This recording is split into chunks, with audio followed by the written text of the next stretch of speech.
Start. अपराधी परिवीक्षा अधिनियम 1958 का प्रचार होना चाहिए। अभियुक्त को इसका ज्ञान कराया जाना चाहिए।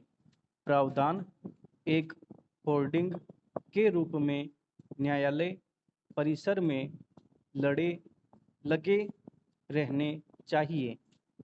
पारिवारिक न्यायालय में जिस प्रकार प्रयास समझाने का प्रमाण पत्र देना होता है, इसी प्रकार अपराधी परिवीक्षा अधिनियम के प्रावधान समझाने बाबत प्रार्थना पत्र होना चाहिए।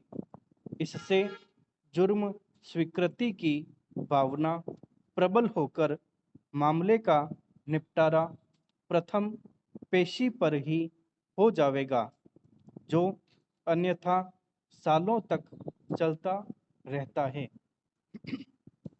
मुकदमों का बंटवारा एक समस्या है जो जिला स्तर पर अधिक न्यायालय होने से एक मंत्रालय अधिकारी मुख्य न्यायिक मजिस्ट्रेट के अधीन दिया जा सकता है, जहां सब चालान पुलिस पेश करेगी और वे संबंधित न्यायालय को मुख्य न्यायिक मजिस्ट्रेट की अनुमति से भेज देगा या उच्च न्यायालय के आदेशानुसार संबंधित न्यायालयों में चालान पेश करेंगे। इससे वास्तव में उन व्यक्तियों को शीघ्र न्याय मिलेगा जो वास्तव में हकदार हैं।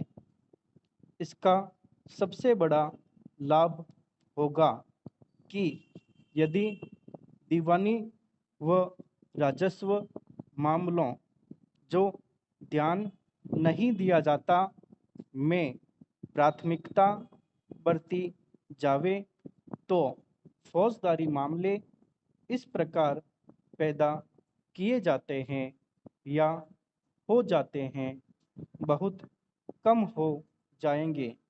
जैसे दावा पेश होने पर दूसरे पक्ष का दावा, फौजदारी मामला मारपीट का दर्ज होने पर दूसरे पक्ष का भी वैसे ही फर्जी या वास्तविक मारपीट का दावा, जो परिवादों के बारे में जांच करवाई जा सकती है कि किस प्रकार फर्जी रिपोर्टों के प्रमाण पत्र के आधार पर या सामान्य लघु प्रकृति के मामलों को परिवाद के आपस में खड़े कर पैदा किया जाता है।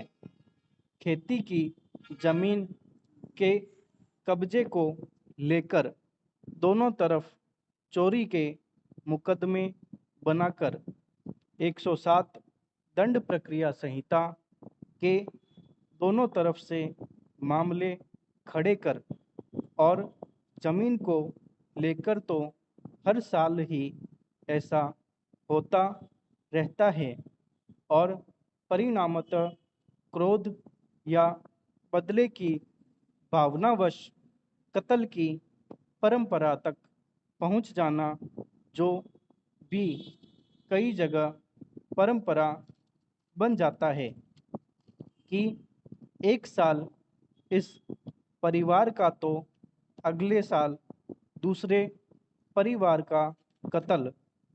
वास्तव में इस ओर आज तक ध्यान नहीं दिया गया है और हमने फौजदारी मामलों को ही निपटाने के लिए प्राथमिकता दी है, जबकि वास्तव में झगड़े की जड़ जो जर जमीन व जोरू की कहावत है में जमीन के विवाद टालने की और कभी ध्यान नहीं दिया और मुकदमों को जन्म दिया। वास्तव में जहाँ तक